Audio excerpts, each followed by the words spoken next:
Na svetovni dan brez tobaka je pri založbi Umko izšla knjiga Zlati holokaust ameriškega zgodovinarja znanosti Roberta Proctorja. Danes se bom sprehodila z Luko Šolmajerjem, ki je avtor spremne besede in pobudnik prevoda knjige v slovenščino. Luka, zakaj tak naslov in o čem je knjiga? Ta naslov je iz dveh razlogov.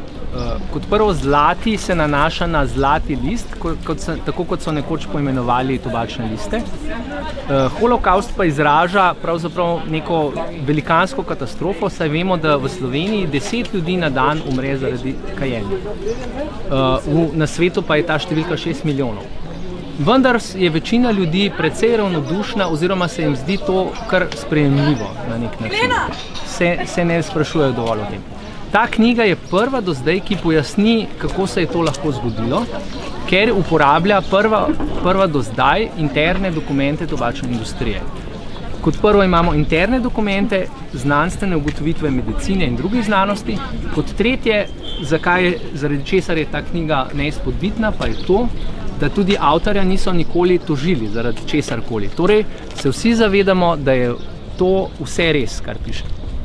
Pojasni se, da je cigareta načrtno zasnovana tako, da zasvoji uporabnika, je defekten izdelek in tudi polno prevarje.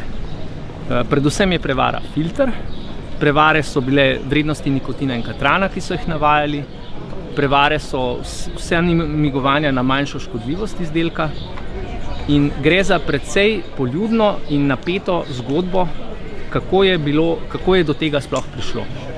V ZDA je knjiga dobila pomembno nagrado za najpomembnejšo knjigo političnega in družbenega življenja. V Franciji pa je dobila nagrado za najpomembnejšo knjigo z področja varovanja javnega zdravja. Zato vas toplo vabiva k branju.